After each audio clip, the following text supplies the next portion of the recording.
We've got a new name to talk about. Isn't that exciting? Kind of. Oh, this is going to cause chaos. This is today's Arsenal transfer show.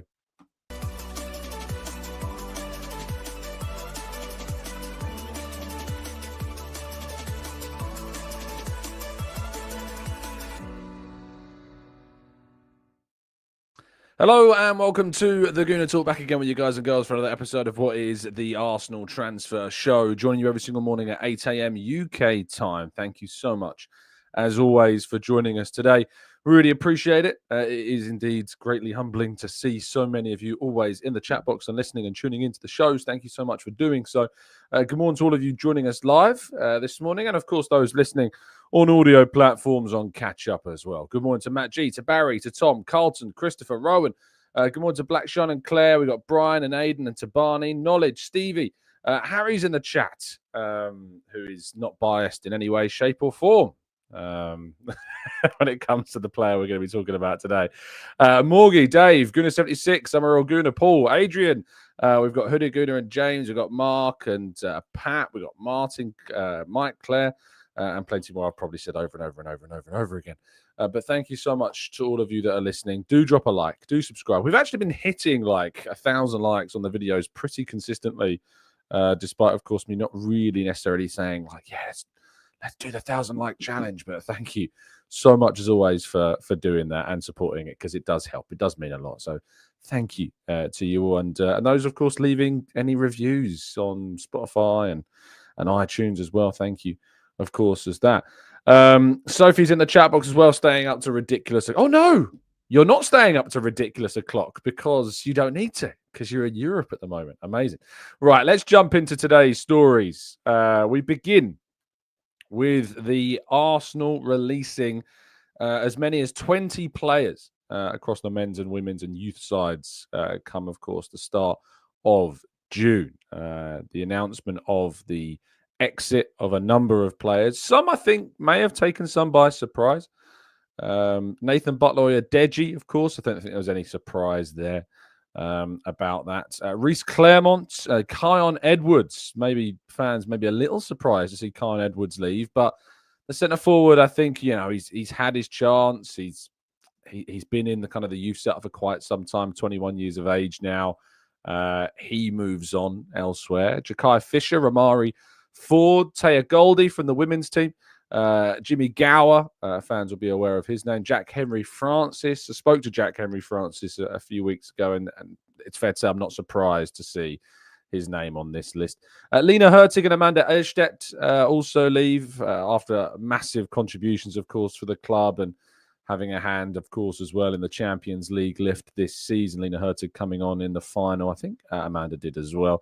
Jorginho leaves the club after his stint with Arsenal, joining Flamengo. The expectation is there is news that you may have seen, of course, that deal that Real Madrid agreed with Liverpool to get Trent Alexander-Arnold in early, or there's suggestions that Flamengo are doing something similar with Arsenal to try and get Jorginho in early ahead of the Club World Cup.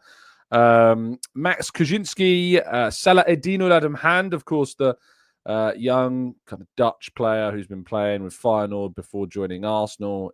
There's a lot of excitement about him. He went on loan to Hull, had some injury issues, but he is gone, as well as his brother Ismail Uladamhan. Neto and Raheem Sterling's loans come to an end with the club. Brian Okonkwo, brother of Arthur Okonkwo, goalkeeper, he too is leaving. Elian Caseda-Thorne, another player I've spoken with in the past, actually. Again, not particularly surprising. His minutes have diminished for the youth team. He suffered with a number of injuries at a young age as well, but wishing him all the best. Zachariah Schwab and Kieran Tierney, of course, as well, leaves. And posted, there was a lovely kind of compilation posted yesterday. He posted to his what's the word? His social feeds, I guess, and of course on his Instagram about his exit in a nice message as well. However, there are three players across the club's sides, all three of them, in fact, that could yet stay. Chloe Kelly, of course, for the women's team, who spent time on loan with the club since January from Manchester City. Her contract is up in the summer with City, so Arsenal will be hoping to secure Chloe Kelly on a permanent deal and bring her back to the team that she, of course, started her journey with for the long term, which would be great after her contributions this season and, of course, winning the Champions League. Thomas Partey, we know, is in discussions over a brand new contract also ahead of the hope that the club have to keep him in the fold for the foreseeable future over the next year or two. But there are, of course, interests from elsewhere. Barcelona, we know, are very keen. We know Saudi Arabian sides are said to be keen too. So that is still an open-ended conversation. And the other youth player that is out of contract but the club would quite like to keep is Michael Rosiak, who, of course, I'm aware that Mikel Arteta is quite a big fan of. 19 years of age, midfielder, and, of course, something of a specialist in set pieces. So, yeah, very, very interesting to see what happens with Michael Rosiak, because he is very appreciated by the club, and it's not guaranteed that he leaves just yet. So we will wait and see if there are any updates on that front. Of course, this was a similar scenario with Ruel Waters, you remember, who went to Luton in the end, but Arsenal were hoping to keep him at the club. And Mario Koja-Dubry, you may remember last year, is another one. Sadly, for both of those players, the steps of their kind of careers have not perhaps gone the way they may have wanted since leaving the club so far. Mario Koja-Dubry spent time at Blackburn last season, didn't really break too much into the team, scored a goal or two, but wasn't able to really break into the Blackburn side, and will now return to Brighton. Ruel Waters played 14 games for Luton last season. He started plenty of the games at the beginning of the campaign. He then suffered an injury, came back in, but lost his place again by the end of the season. But that's the full list as is regarding Arsenal's exits and releases across all three of their sides. Moving, though, to existing players and then, of course, into potential arrivals. Gabriel Magalhaes, as reported by Sami Mokbel last week, but doubling down on this front, is close to agreeing a brand new deal with the club. Sami was speaking on a podcast you may have heard of called the Highbury Squad. It's got a host, a pretty decent host too. Maybe you should go and check it out. Jokes aside, though, you definitely should give it a listen. It's a really good, insightful pod where it talks about a lot of different things. We'll come on to another story from that podcast now in just a minute. But Gabriel's future at the club has always been a little up in the air, with kind of links previously to Saudi and other nations also. But it seems that there is confidence that Arsenal's stalwart at the back will be with the club for the foreseeable future and will be signing a new deal. Speaking of that other transfer story that Sami was talking about, it appears that age is a very big factor when it comes to deciding between Viktor Gyokeres and Benjamin Sesko. Of course, I've been telling you for some time that the club's preference has been Benjamin Sesko. But one of the big reasons for that appears to be, of course, the age of the two players. The investment in Gyokeres for a player that turns 27, or has turned 27, I think now,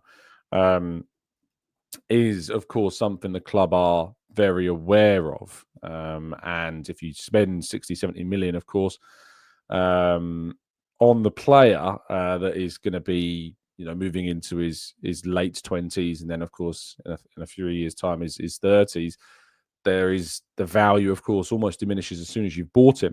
Whereas if you go for a player like Sesko, of course, who's still appreciated as much, if not more than Gyokeres, that value maintains. And of course, Sami spoke about how Arsenal have been very keen on Sesko, for a good 18 months, 24 months, which of course is, as we all know, is very accurate. And they made a play for him last summer, but wasn't able to do that deal. But yes, please go check out Sophie's show with Sami Mokbel of the BBC, right after you finish listening to the show. You definitely should. I'll make sure to leave a link to that down in today's video description, so you don't have to do any extra work. You can just go straight to the description and then click on the link, and you'll be able to find. In fact, I'm going to put it in there right now. There you go. It should be there. If you refresh your page after the show's finished, you can go and watch that show. Moving forwards, though, to the key story of today, and reports coming out of Greece are suggesting that Arsenal are linked and interested in the 45 million euro rated wonder kid that is Konstantinos Karetsas. I've got a lot of Greek listeners suddenly in my chat, and it's really making me feel about my pronunciations. Konstantinos Karetsas. Doing my best. And It's ironically, sometimes I sit here and I say to you, I've never heard of these players, but I actually have heard of Karetsas, who is somebody who has been on the radar of a lot of clubs, Manchester City most notably as well, and he is very much on the list of all of Europe's top 5 leagues and their most elite clubs. A lot of scouts have been following this player across the previous season. His numbers aren't, when you look at kind of his raw numbers, if you will, they're not going to blow you away. As Breaking Benjamin might say. But for a 17-year-old, 4 assists, 3 goals across 39 games. He currently plays for Genk in Belgium. You'll know that there's been plenty of very impressive players come through there, most notably Kevin De Bruyne. But he's a very, very interesting player who's still kind of working his way into regular game time for Genk. But I thought it was interesting to have a quick look at his kind of profile, just to give you a little bit of an indication about what he's matching up as at the moment. And there's some interesting kind of points here. Bear in mind, still 17 years of age. Shot creating actions here. He's in the 95th percentile for players outside of Europe's top 5 leagues. He creates 5.66 shots per 90. Now, for reference, Odegaard creates 4.73 shot creating actions per 90, which I think gives you an indication about just how creative this youngster already is. And another player we think about, Bukayo Saka, being exceptional at taking players on and beating his man. Well, Saka in the last year has been successful in 1.99 take-ons per 90. When we look at Karetsas, his successful take-ons per 90 is better than Saka's, 2.17. And that's across, obviously, the last year. He's played plenty of games, looking across all competitions. He's played close to 40 matches, nearly 2,000 minutes worth of data here. So a very good amount of information that we've got to make some judgments on that. So, he's an exciting young player, very, very highly thought of.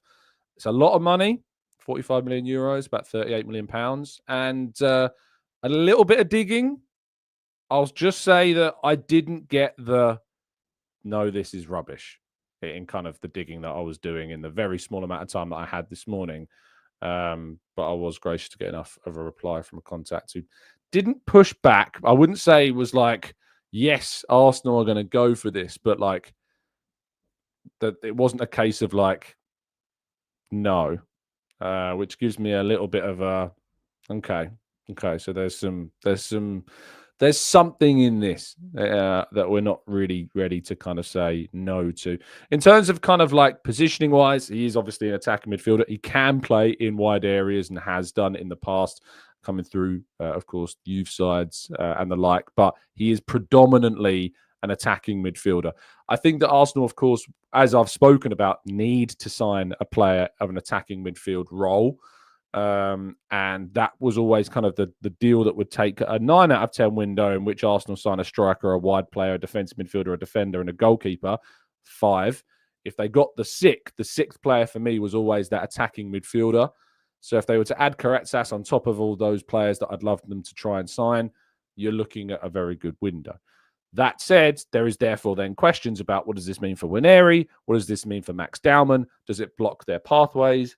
You'd say no, not necessarily. Winery, of course, can play in wide positions. He can play off the centre forward. He can play as an attacking midfielder.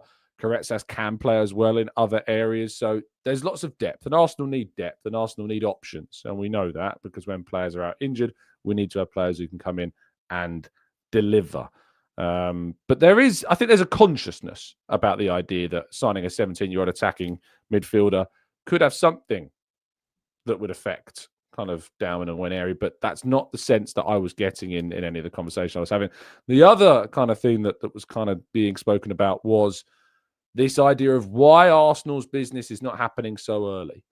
And one of the things that was spoken about was this accounting deadline of what we all are aware is kind of this July period.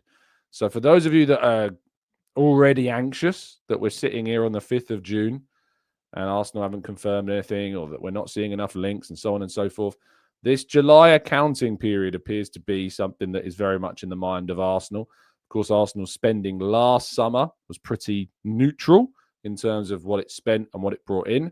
And if they can secure that kind of neutral accounting year up until July of this year and then start to spend after July, as I think we will see with the Martin Zubimendi deal, of course, also spoken about by Sammy on the Hybrid Squad yesterday, as I've been trying to tell you guys to stay calm about this. It's all good. That all of the paperwork is done and that all that is needed from Zubimendi is a medical. But of course, the suggestions that he was set to undergo one were a little bit premature. But that is, of course, the last kind of step that's really needed for that deal. But just be aware that July accounting year appears to be something that is quite significant for Arsenal during this window, not just other clubs, but for us, in a key way, really, as well. So there you go. Right, let's go to part 2. Your questions, your thoughts, some of your feelings and more right after this.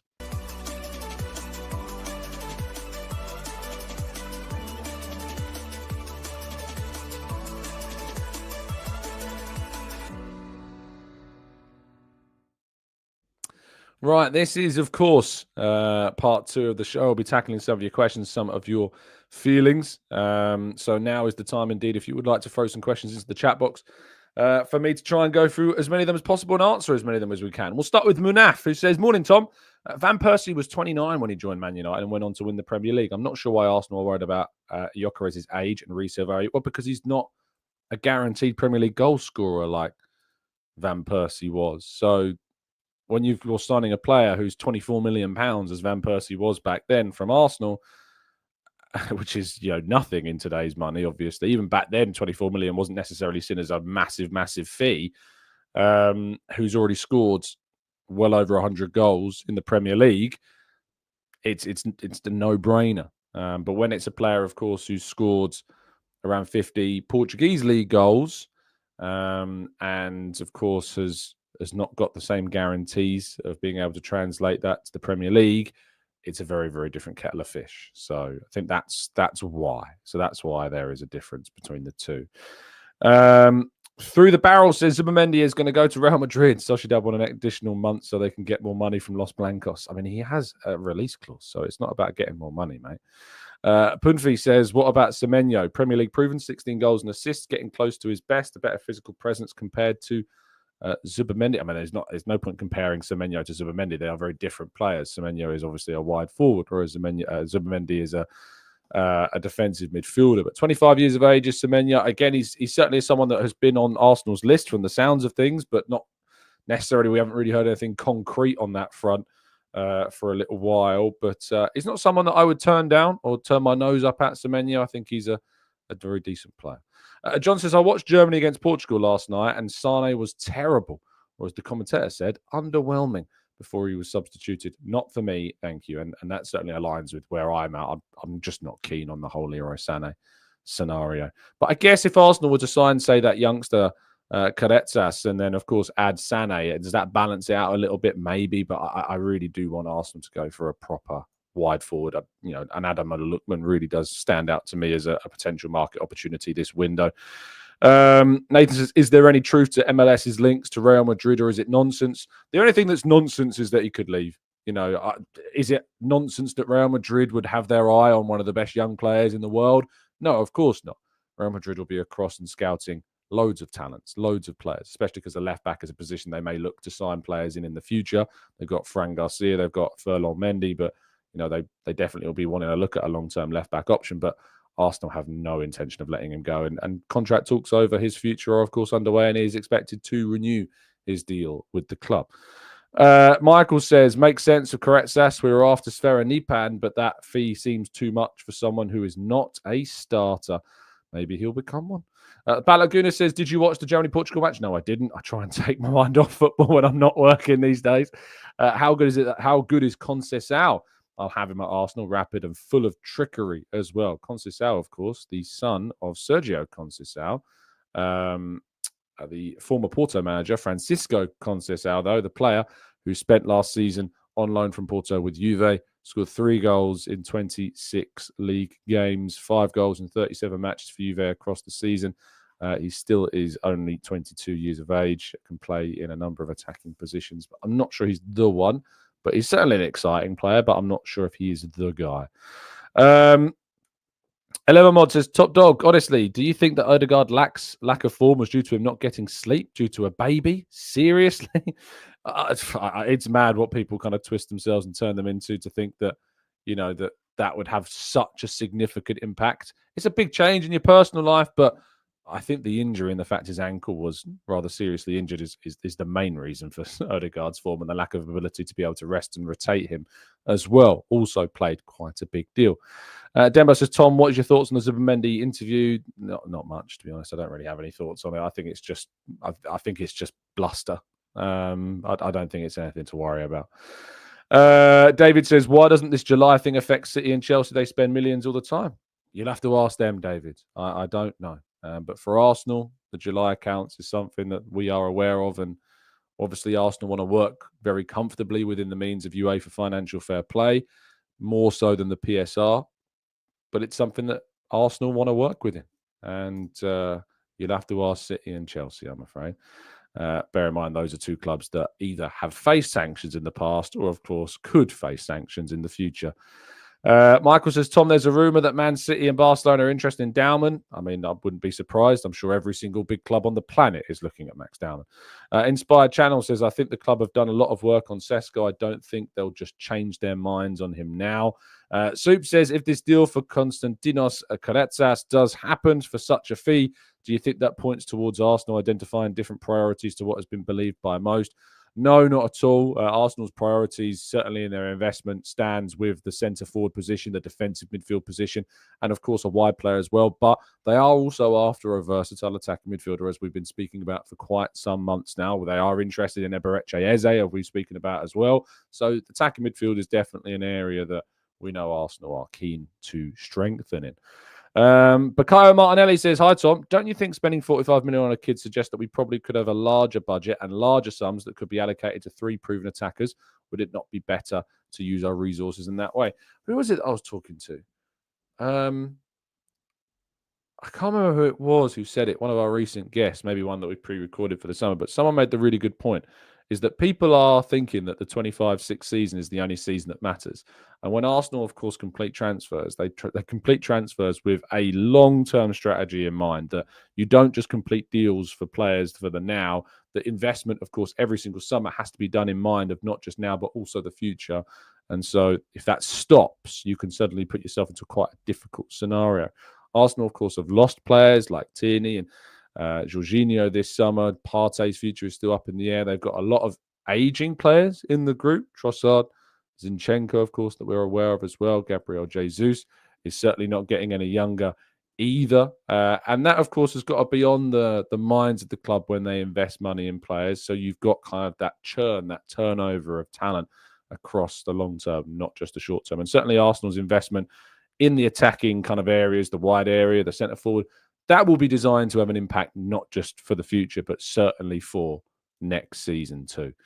Tizer says, with the Club World Cup, I believe the players in it will need a rest, and so will affect the start of the season for those clubs that are in it. I believe Arsenal need to start quickly. What are your thoughts? No, they absolutely do. And, if Arsenal do any business before the summer pre-season tour, that's early. If Arsenal can get their business done before the pre-season tour, then they have done their business early. They've not dragged it out. They've not been slow. If they can get their business done before the pre-season tour starts, they have got their business done early, or at least the bulk of it, we hope, is done early. They'll always be open to potentially opportunities later on in the window, but they will want their business done. Think 2023, Havertz, Timber, Rice, all in before the tour started. David Raya was the only player that came in after the tour had finished. So they will want to get as much as they can done before that tour. Pierce says, hey, Tom, when you do digging for info on players we have seen links about, do you have contacts who are employed by Arsenal and around the club, or how do you come about the information? Pierce, if I gave you my secrets, I wouldn't have any contacts, would I? But just to give you kind of an overview, it's a broad range. It's yes. The answer to your question is yes, there'll be contacts that you build up. There's connections you grow. There's relationships you build in this job that are in all facets, of work. So That's what I can tell you. But if no one's going to give away their sources, otherwise they're not. You're going to be your sources, are they? You should tell people who they are. Charlie says, I don't get why people jump on us for not making a signing yet. It's been 5 days. We have another 85 plus to go. Sit back and relax. I think it's not necessarily 85. I'd say more 30. I'd say 30 to 40 days. That's kind of my bracket. In 40 days' time, I want to see Arsenal have made serious moves for players within these next 40 days. That's where I'm at, because 44 days from now, we'll be sitting there talking about the players going on a plane to Asia. So that's kind of my timeline. It's 44 days. That's the 44-day timer, ticking clock, if you like. If I could have a ticking clock in the show, I would have one. I don't know if we can even do one of those. Can we have a ticking countdown day timer? I mean, obviously I'm going to be going on holiday, so it makes little sense to do it now, but I think we might need to have one at some point, a ticking clock for those 44 days of what we can define as early business in this window. Gary says, I know Curtis Jones isn't a 6, but I don't think we necessarily need a direct Partey replacement. Jones could be a great signing, and I rate him, and he has a bit of everything in his box-to-box. A lot of Arsenal fans will turn their noses up at Curtis Jones, but he's a good player. I don't know if he necessarily would be at the top of my list, but I certainly wouldn't be turning his nose up at them. So says Tom, would you like some Greek lessons from me and Harry? It's only £10 an hour. Oh, that's steep. That's a bit steep. I'd expect some solid teaching for £10 an hour. Paul says, is it true that during his tenure at Arsenal, Arteta has only spent 80 million on players, bought us forwards? Yeah, I think it's around that. I mean, obviously it doesn't include Kai Havertz, which in my opinion should be included in that. I know people like to turn around and say, no, he was bought as a midfielder.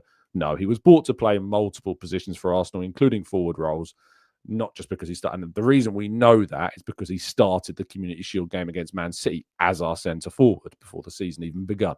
So we know he was brought in to play multiple roles, including forward positions. So it's probably more like £140 million on forwards. But you've got Gabriel Jesus, you've got Leandro Trossard, you've got Havertz in that as well.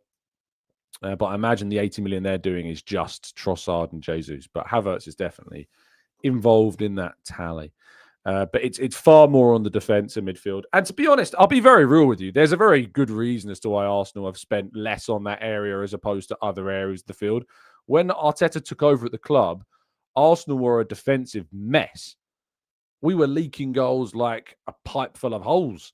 Like it was ridiculous how bad we were defensively when Arteta arrived.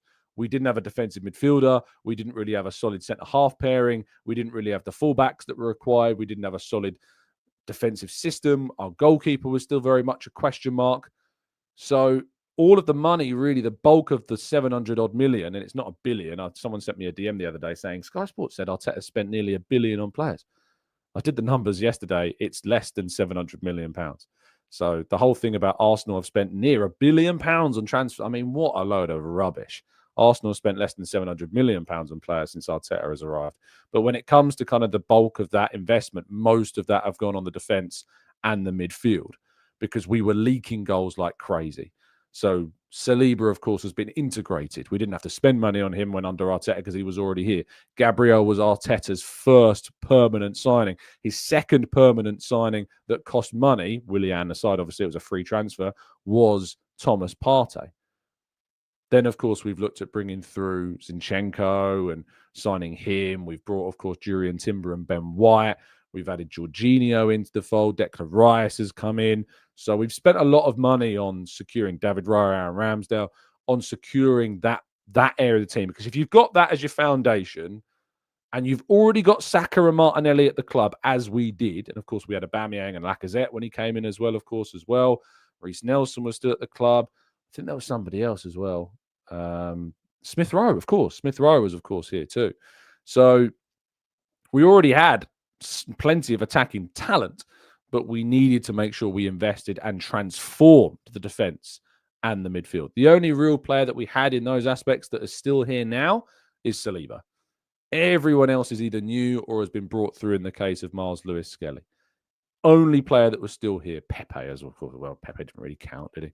But yeah, we had to build the defence first. So when that whole thing gets used about he spent X amount of million on forwards and this amount of money on the forward, I think it's 660. I think I worked it out as 660 million ish that Arteta has spent. So if you do 140 divided by 660, so 20%. 20% of Arteta, 21% of Arteta's investment has gone on the forward area. That must change this summer. Has to change. Has to change during this window. It should have changed last window. It should have changed in 24. And it was a failure that it didn't. But it has to change. It needs to change. It's an absolute necessity that it changes in this window. With a wide player, with a centre forward, with another attacking midfielder, that could potentially play in wide areas as well. That is what needs to change during this window. Catching Envy says, Arteta built from the back. We've had one of the best defences in the world for 2 or 3 years now. Money has been very well spent in those areas. I agree. You can't really critique the spending on those areas when we were so bad. I mean, some of our younger listeners, maybe and you're just turning into your adulthood. Maybe, of course, you're still before that time. 5 years ago, Arsenal was not a pretty place to report on. Arsenal was not a pretty place to talk about defensively. We had Sokratis and Mustafi and Bellerin, with all the well in the world for liking Bellerin, but defensively we were so leaky at the back. Tierney really was the only defender we looked at when Arteta arrived and went, well, he's someone that maybe can make it through this period. But it had to change, and it did change, and we made drastic changes, of course, as well. We had Bernd Leno in goal, who decent keeper, but just didn't have the distribution ability that we were looking for, of course, in a goalkeeper under Arteta's tenure either. We had to make changes. David Luiz, of course, was still here. We renewed him for an extra year under Arteta because he wanted that experience in the group, but it was never the long-term plan to keep him. I remember that first window he had where he signed Gabriel and Partey. I was reliably told that Arteta was basically told during that window that the only forward he can go and get was Willian, that they weren't going to be able to invest any money in a forward during that 2020 window. That if they wanted to bring in Partey, if he wanted to bring in a defender and a defensive midfielder, because we all knew in 2020 that Arsenal had been crying out for a top centre-half and a top defensive midfielder for years. We hadn't replaced defensive midfield since Gilberto Silva left. We brought in the likes of Lucas Torreira, Denilson, of course, had been here as well. There just was never really that solid. Mikel Arteta himself, of course, was brought in and played in a deeper role. Francis Coquelin played in the defensive midfield for many years, having come through the academy, brought back from a loan at Charlton early to be a partner for Santi Cazorla. We'd never replaced Gilberto Silva and, of course, Vieira either, really. And Arteta came in and straight away, and this is why I really backed Arteta at the beginning of his tenure, because I recognised that he was the first manager that came in and went, is it not obvious to you all what's been wrong at this club for years? You've not signed a decent centre-half, you've not signed a decent defensive midfielder, and you've not done that effectively enough for years. And you wonder why defensively we're so weak. Well, Arteta came in, Alex Song, of course, as well, yes. Another player that came through the youth academy. But in terms of signing players, we just never did it. And so, therefore, we signed Gabriel and we signed Thomas Partey. Now, I'm not saying that necessarily those were Arteta's choices specifically, because Raul Sanllehi was, of course, still here and had a big influence at the club. And Arsenal had scouted Partey for many years prior to Arteta's arrival. But it was Arteta's arrival that really did kickstart this. We need to go into the market and add these specific profiles because you have been so blatantly missing them for so long. Think about what he did in the January window when Arsenal had no money to spend. We brought in Pablo Mari on loan and brought in Cedric on a free. Now, on paper now, and we look back, we go, oh, good, they were terrible signings. But look at the essence of those signings. A centre-half and a right-back.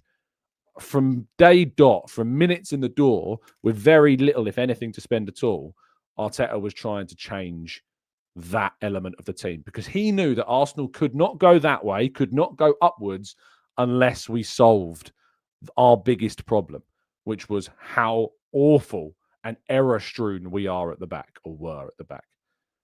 Arsenal had the best defensive record this season. I think that's the second time, maybe even the third time in 4 years that that's been the case. And now they need to go the other way. And to be fair, even though we know that they've needed to spend in attacking areas, we know that they've needed strikers and forwards. In 23-24, Arsenal scored more goals than they've ever scored before in the Premier League. They've won more games than they've ever won before in the Premier League and only just missed out on the title, despite us knowing that we need and needed forwards. So that is what is needed now. That is what is needed this summer. Arteta needs to have the backing of those behind him. And I still remain very confident that he's going to get that at this stage because, as we've said, 44-day countdown. So let's wait and see what goes on that front. Let's go. Let's scroll up a little bit, shall we? Gary says 5 windows in Arteta's tenure where we spent nothing. Only one winter window where we have signed anyone since Arteta took over. That's not good enough and ambitious enough, in my opinion. And that's on the club. They have failed in January windows to back the manager. They have failed in those windows to deliver him what he needs. I was in a comment section back and forth with a listener yesterday, and he was saying Arteta has been given everything he wants. Well, no, he hasn't. Arteta has not been given everything he wants at all. The players that Arteta has wanted at Arsenal over the last 5 years have not been given. From Sesko, more recently, of course, who he wanted in 2024 but didn't get, to other centre forwards like Dusan Vlahovic, of course, who hasn't necessarily worked out at Juve, but was a player that at the time was being raved about and he wanted, and there were talks, but he always wanted to move to Juve, and Arsenal weren't successful in convincing him to come to Arsenal. Another player similar to that, who Arsenal couldn't convince despite Arteta's desires to sign him, with Rafinha. Look at his goal record now for Barcelona. It's incredible. In that summer that we signed Thomas Partey, he also wanted another midfielder on top of that. And Houssem Aouar was that player, but Arsenal, of course, couldn't land him. Mason Mount was actually the player that Arsenal wanted before we signed Kai Havertz. There's a real big appreciation for Mason Mount and seen as a bit of a market opportunity, but he wanted to go to Manchester United. Mykhailo Mudryk, of course, most famously, massive deal, but Chelsea were willing to spend the money that Arsenal weren't. Lisandro Martinez, who went Manchester United, of course. Arsenal ended up signing Zinchenko as a backup option when they couldn't land Lisandro Martinez.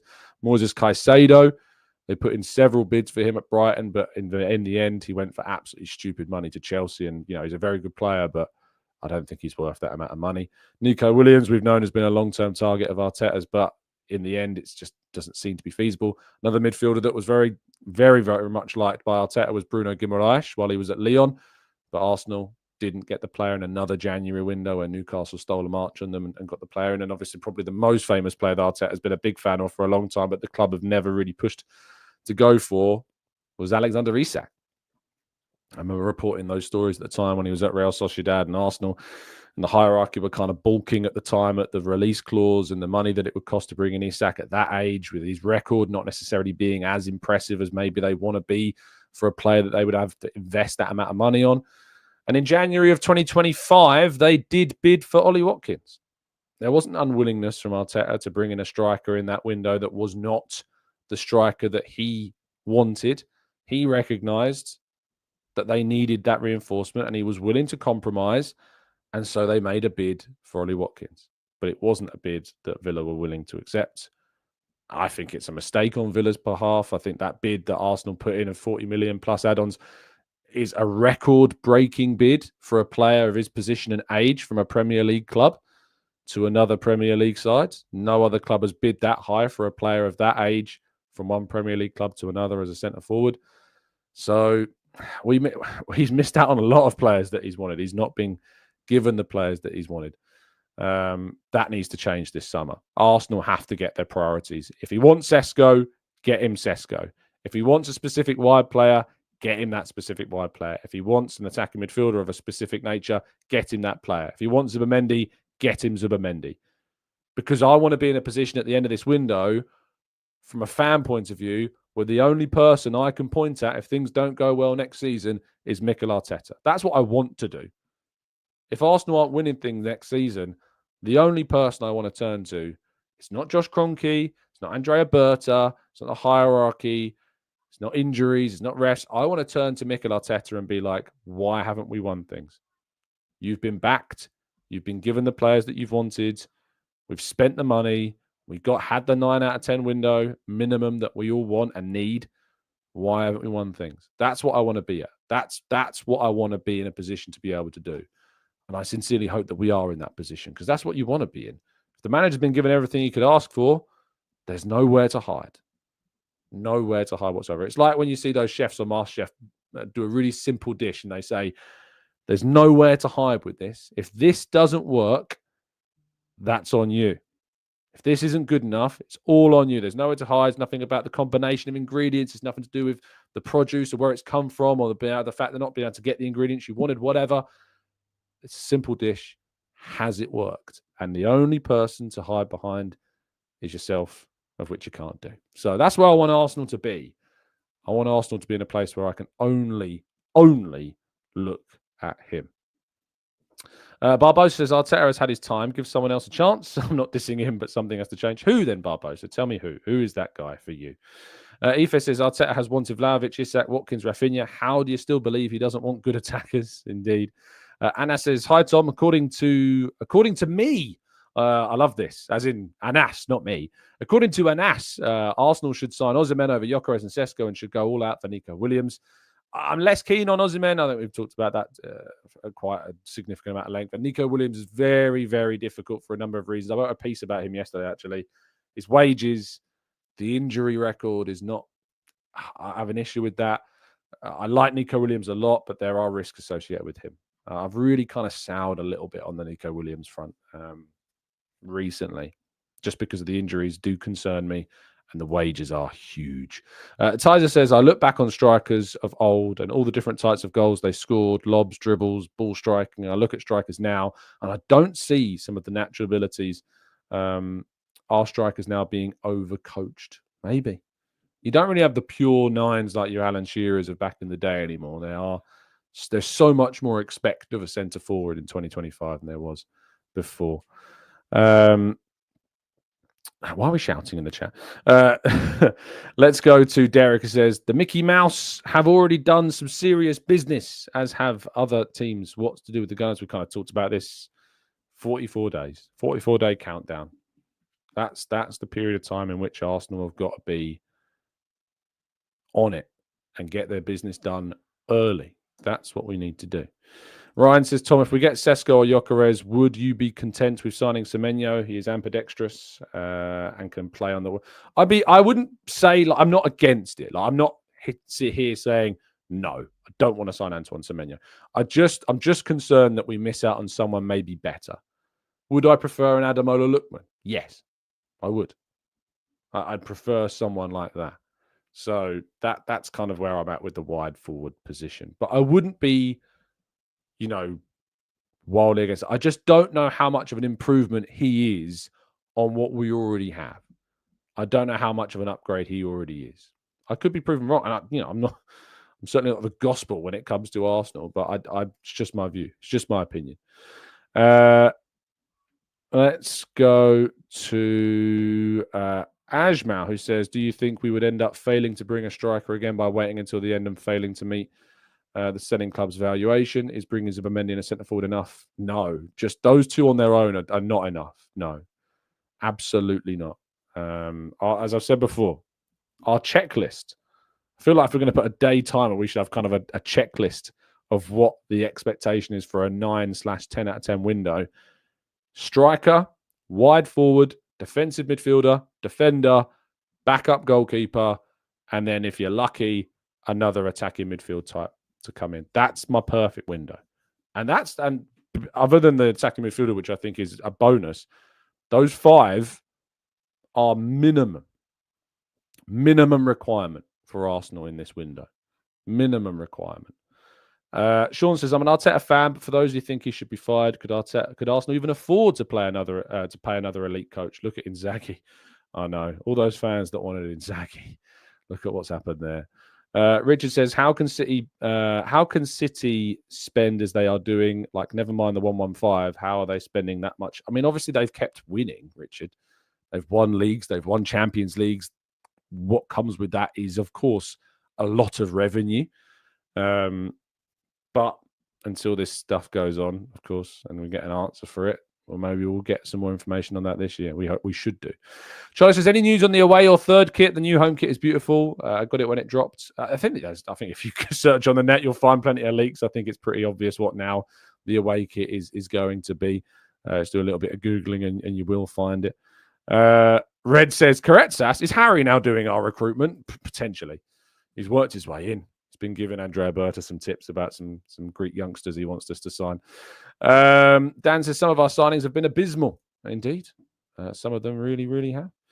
And I always find this funny as well, is that people always complain about how bad Arsenal are in the transfer market, and then they complain that Arteta's not good enough. And I'm like, well, how can you have both? If Arsenal keep finishing second and Arsenal keep competing at the top level and keep reaching Champions League semi-finals, but you're not happy with the players that we've got, doesn't really stack up, does it? Like, you can't have both. If we're doing more than what you expected with the players that we've got and the business isn't good enough, how could Arteta have been doing a bad job if he's still finishing as high up the table, of course, as he is? So, yeah, there's a little bit. Evie says, hi, Tom. Any news on if there's an Emirates Cup this pre-season? I think there will be. I think there'll be, to my understanding, probably a couple of games. I don't know who the opponents are, but obviously last year we played Bayer Leverkusen in the midweek before the final week ahead of the season, and we played Lyon in the Emirates Cup. I am pretty confident that it will be a similar scenario to that.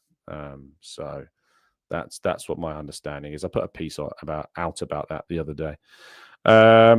Super Key says, my number one target for left wing is Rodrigo. Truly think he could be attainable. I mean, from the sounds of it, he wants to stay around Madrid. The latest info is, but that is coming out of Spain, so it might be a little bit biased. Ryan says, Tom, do you think Real Madrid could really hijack the Zubimendi? No, I don't. I really think people are panicking kind of mad. Look, if he doesn't sign for Arsenal, it will be a very humbling moment for me. Like, it will be a hands held very high. Like, I just, everything that we've heard about this is like, it's done. So if Zubimendi does not sign for Arsenal, it would be, I think, the biggest surprise. The biggest surprise. I just can't see it. All of this noise is just a bit of bluster. It would be a huge shock if Zubimendi does not sign for Arsenal. A massive, massive, massive shock. And it would look very bad on the club. Very bad. Samit says, it's like we are the only one that is waiting and monitoring. All the clubs are moving and we're already behind. I don't know why you think that, Samit. I don't know why people have this view. It's really strange. I honestly think it's the people you're watching. I honestly think it's a social media thing. I do genuinely believe that a lot of people are having the wool pulled over their eyes. They're being made to feel like they should be angry. They're being told they should be annoyed. They're being told that Arsenal are slow. They're being told X, Y, and Z by people that haven't got a clue what they're on about. I really genuinely think that you are being fooled into being angry over nothing. As we have said before, there is this period in these 40 to 44 days before Arsenal go on the pre-season tour. There's this July accounting period that is very key into what Arsenal are doing this summer and when those deals are done. I also don't get why people feel this way, because there's so much noise about Sesko. There's so much noise about Gyokeres. There's so much noise about Zubimendi. There's now this noise about Karetsas as well. There's been links to Nico Williams, links to Lookman, links to Semenyo we're talking about.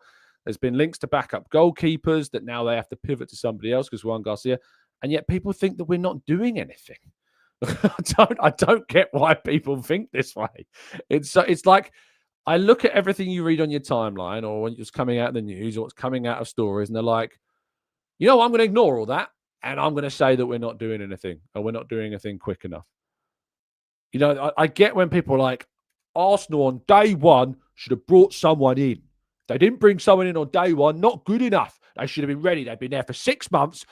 6 months they've had to get a deal done on the first day of the window opens, and they've not done it. Why haven't they done it? Because it doesn't work that way. Sorry. That's just doesn't work that way. Yeah. I don't know what else I can say. It just doesn't work that way. If we are sitting here and the players are in Asia, and we've not signed a centre forward, and we've not signed a wide player, and we've not signed Zubimendi, and we've not signed a defender, and we've not signed a goalkeeper, or at least haven't signed the majority of those players, then we can have a conversation about the club not being efficient enough.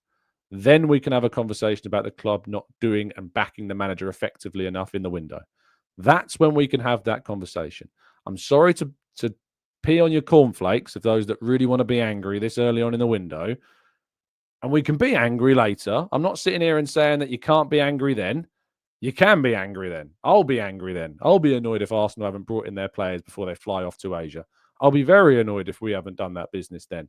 But I'm not going to be annoyed now, because being annoyed now is just very silly.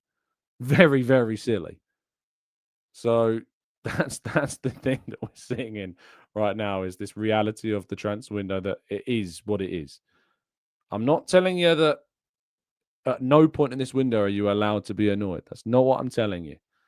I'm telling you that as of right now, as of this period of the window where we're sitting here in the first month, the window's open for the Club World Cup early, which Arsenal aren't in. And then, of course, there's the July accounting date as well. And then the players return for pre-season, as I've reported first, on the July 7th. And then, of course, fly to Asia on July 19th. If we're sitting there as those players fly off to Asia and we haven't got a new centre forward through the door, then we can be angry. Don't worry. You can be angry then. I know you're itching. I know your hands are shaking. I know the withdrawal of not being annoyed at Arsenal may be getting to some of you, but then you can be angry. But as of the 5th of June, I think you're getting a little bit over the top. Just a tad over the top. Inspired Channel says, you be annoyed and continue being annoyed if you want to. Indeed. I'm just giving you some advice that may lower your blood pressure unnecessarily or necessarily. And he says, Tom, these reactions because of all of our past experience with this club in the transfer window, the longer they take, the more you become an accounting and PR man. Andy, I'm going to take you back when you say about, past experiences. I'm going to take you back to 2023. I'm going to take you back to 2023, which is just 2 summers ago. Last summer, terrible, awful, not good enough, bad window, no doubt. The guy who was in charge of that window, he's gone. So you should be happy about that, right? 2 years before that, when you say about all, and the key word that Andy's used here is all. So remember that, all of our past experiences, every single one of them. In 2023, Arsenal went out before their tour and signed Declan Rice, Jurriën Timber, and Kai Havertz. All of them came in before our tour. Every single one of them. They all played on the tour. They all got experience on the tour. They all integrated before the season started. Jurriën Timber guttingly got injured on the first day of the season. And I personally think that Jurriën Timber injury is the difference between Arsenal winning and losing a title. 3 more points that we might get from Timber being in the squad. I'm certainly sure of that. If we go back to the summer before that, why don't we do a little, and I'd always like doing these on the fly because it's, it's more genuine that way. Let's go back to 2022, shall we? Arsenal signed Gabriel Jesus when? Before the tour. They signed him and he made his debut in a friendly against Nuremberg, you might remember. When did Arsenal sign Fabio Vieira? It was June. Before the tour. When did they sign Zinchenko on the tour? I think Arsenal signed Zinchenko because they were trying to sign Lisandro Martinez. We had several bids rejected, and on the 22nd July, which obviously would be 1 day after Arsenal play their first preseason game this summer, so it gives you a bit of context. So I think Zinchenko signed and then played in a friendly the next day. I'm pretty sure he played in the preseason friendly the next day or 2 days after he signed. So that's 3 of those signings in 2022. All came in. I think Matt Turner came in as well before that. I think Marquinhos also came in at the start of the window because I'm pretty sure I remember him playing in Nuremberg.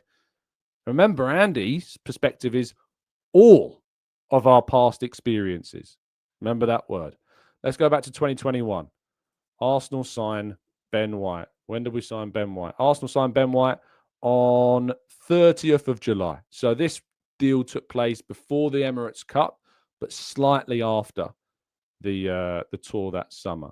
Who else did we sign? Martin Odegaard. Martin Odegaard definitely came in late during that window, as did Ramsdale. Tomiyasu, Lokonga, and Tavares. Arsenal signed Tomiyasu was deadline day. Tavares, I think, played on the tour. 10th of July, Arsenal sign Lokonga. You remember about the Odegaard thing, because we were trying to sign Emi Buendia, and I may have lost my head a little bit on a show in 2021. 19th of July, so before the tour. Let's go back to 2020. Arteta's first summer. Arsenal signed both Cedric and Pablo Marie before the tour. Arsenal signed Gabriel Magalhaes. Arsenal signed him. It was really weird. So that was delayed, wasn't it? The season was delayed in 2020 because of the pandemic until, I think it was like October. Arsenal fixtures 2020-21.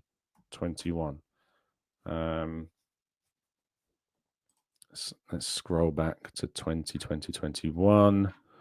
When did the season start then? I'm conscious of the time. We've nearly been going for an hour. I've got a pre-record a show for you.